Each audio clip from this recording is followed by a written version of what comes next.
जा भुला जइहा तू हमारो निशानी, जा भुला जइहा तू हमारो निशानी। तोहरा संग बीतल बचपन औरी जवानी हो, तोहरा संग बीतल बचपन औरी जवानी जान, तोहरा संग बीतल बचपन।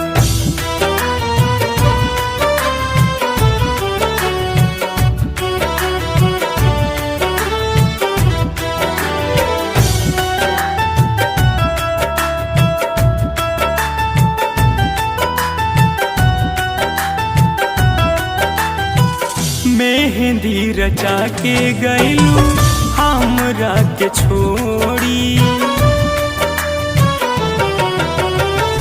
मेहंदी रचा के गइलू हमरा के छोड़ी।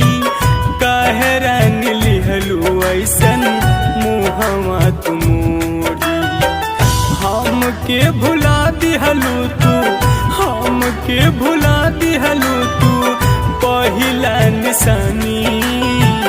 तोहरा संग बीतल बचपन औरी जवानी जान, तोहरा संग बीतल बचपन औरी जवानी हो, तोहरा संग बीतल बचपन।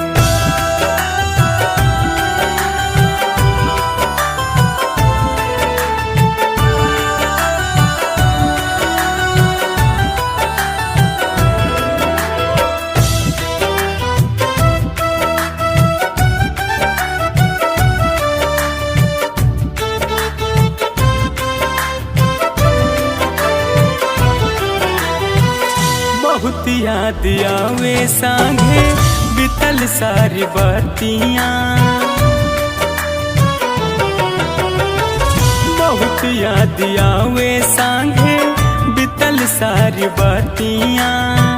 बीते नहीं दिन औरी कटे नहीं रतियाँ।